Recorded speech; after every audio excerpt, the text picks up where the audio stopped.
Hello ladies and gentlemen, and welcome to the Discriminating Gamer and another unboxing video. Today we're bringing you Iwo Jima 1945 by Worthington Games.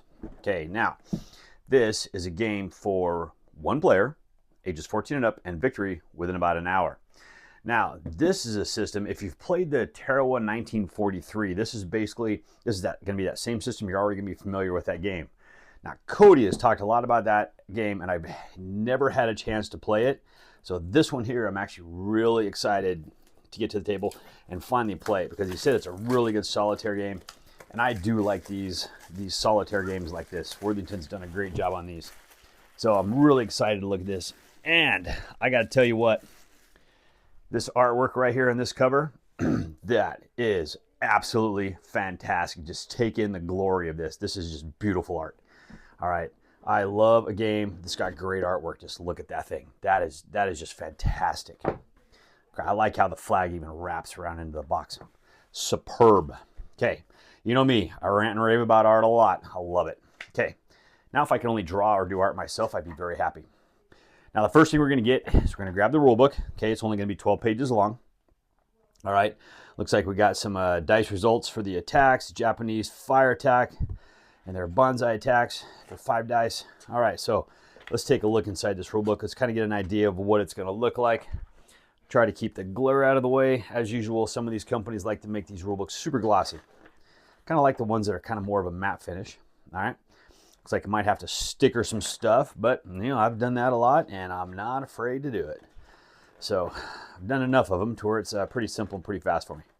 All right, but there you go. It's not a lot to this rule book. If I remember right, this game wasn't super complex from what I've heard about, so I'm just excited to get this thing put together and on the table. Now, here's your sticker sheet. Now, I've noticed they've been changing the stickers up lately, which has actually been really nice. They've kind of gone to a new style, and I like the new style, and so I'm hoping, this feels like it, I'm hoping this is going to be that new style. Now, let's take a look at this map. It didn't look very big on the back of the box, but I'll tell you what, now that I've pulled it out of here, we're going to pull this out of the way. This map is quite larger than I thought it would be. Okay, I thought it was just going to be a smaller map. But my gosh, look at this thing. Okay, let's see. All right, what can I get in the view? All right, we're going to have to kind of pan this thing, because I wasn't expecting a map quite this big. All right, so what do we got right here? We have, looks like we got Mount Suribachi taken. Okay, so it looks like a location right there. But we got the 3rd Marine Division, Major General Graves Erskine. We've got the 4th Marine Division. I can't do names. The 5th Marine Division are going to go here. Okay. And let's see, just kind of, you can see all the different areas. I like how the movements are going to go. Okay, you can see where everything's going to go pretty nice. And if we look over here, it looks like up here we're going to have the Japanese fire attacks, where they're going to roll their 3 dice, and here's some results. Basically the same that we saw in the back of the rule book. Love that they printed it on the board. Absolutely love it when they do this kind of stuff. If you got room to put some of the rules and stuff on the board, I'll definitely do it. Japanese bonsai attacks, roll your 5 dice, and here's your results. And the U.S. Marine Corps Regiment is going to roll 5 dice, and here's going to be their results. Okay, Japanese infiltration section. It looks like we're going to have our draw deck, our discard deck, our Marine draw, and our Marine discard. And there you go. Get those on the board for you. There you go. So that is going to be the map. Very large, very nice. I absolutely love that map.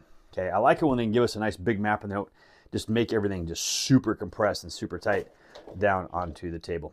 Now, as with Worthington, we're going to get our standard nice little tray. Love these little trays. They're great for putting everything in. You really don't have to bag everything up, which is really nice. Okay, and we're going to get our blocks. So what I'm going to do is I'm just going to open up, for now, one of these bags of blocks. Okay, so we can kind of look at the quality of them. See, it looks like we're going to get some yellow ones, and we're going to get some green ones for the different troops. But as you can see, these are just going to be regular standard blocks. They look like they're nice, square on the ends, rectangular. We'll get those stickers put on them. I think these are going to work out really good. No problems there. I'm going to unbox the rest of those. You guys don't need to look at 5 packs of blocks, because, well, you know, it's 5 packs of wooden blocks. They're all going to be the same. Now, the dice, these are some good, nice weighted dice. I love me some good dice. You know, if they're bad dice, I'll replace them, but these ones here, I do like the feel of these. They look good. Those dice are going to be good. And these are probably just going to be for marking locations cubes. They're wood cubes, people. We don't need to look at wood cubes, because what you guys probably want to look at is right here. The cards. That's what I'm excited to look at on this. The troops are good too to look at, but the cards we definitely want to poke out because that's going to tell us what's going on. And look at that. Oh yeah, I love it when they do this nowadays. They put that little perforation right there. This thing's open so much nicer. Oh man, I wish everybody would go to these card wraps. All right, so it looks like we're going to have, I'm going to split these up into the different types. All right, and it looks like both of these and these are all going to be the same. I don't know why they're split up, but let's go ahead and take a look at what looks like the Marine ones. Okay, and we'll just flip through these. As always, pause if you want to take a closer look. I'll give you a second with each card so you can take a look at them. Looks like we're going to have our card numbers down in the bottom. All right, and here we go. So it looks like a lot of these command coordinations are all going to be the same. And oh man, I can't even hold on to these cards. Our air naval support. So it looks like those are going to be the same as well. All right, our fighting Seabees. Okay, I'm not seeing it. No, actually, you know what?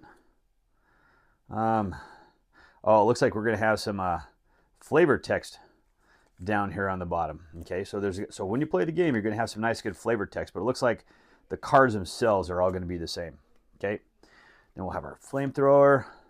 Yeah, there's going to be some good text. We're not going to have to pause on all those. You guys don't want to sit there and look at, wow.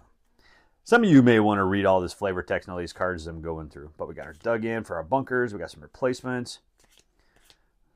Okay, swap positions for a dynamic command. Bad weather, yeah, we don't like weather. Nor one marker lost due to a Japanese attack for heroes and medics. Okay. Same one there. And we got to recuperate. All right, roll dice, and you're going to be able to gain what you gain. All right, so we got looks like multiple versions of the cards. Okay, which is fine. We're going to see how it plays out, and now let's go see what the Japanese are going to do. All right, infiltration.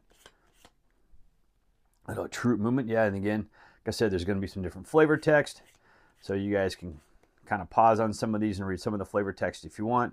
I just kind of want to show you what the cards are going to look like. All right. If you played Tarot in 1943, let me know what you think about that one.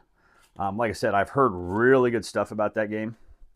I just haven't had a chance to play it. So many good games out there. I do like me some good solo games. There's been a couple lately that I've really liked. Tunnels for EO here. Prepared defenses. But yeah, I think eventually I'm going to get it to the table. I don't know when I'm going to get a table. This I know I'm going to get to the table sooner than that one. So I'm excited to get this one to the table. Okay, this one looks really good. All right, and from what I heard of the other, and it reminds me of some of the other ones by Worthington, just fantastic games. Okay, make sure there's nothing sneaking underneath there. Haven't seen Worthington do that to me yet, so they've been pretty good about not hiding stuff. Whew, some games, they like to hide stuff under those boards. Okay, but there you go. There's our cards. We're going to get all our blocks. I'm going to sticker this thing up later. I'm going to get all this put together so I can get this thing to the table and get it played. It's going to go in the box, really nice and simple. Okay, we're going to have the maps on top. We're going to have a rule book. We do got a little bit of space. If you do want to put everything in bags, we do have some bags. They did give you some that are going to go for all those pieces as well. And there you go. And that, ladies and gentlemen, is Iwo Jima 1945, the solo-only game with this beautiful artwork right there on the cover. Hey, let me know if you're excited about this one. Again, let me know if you've played Tarot in 1943. I'm excited to get this one and that one still to the table. And as always, thank you for watching.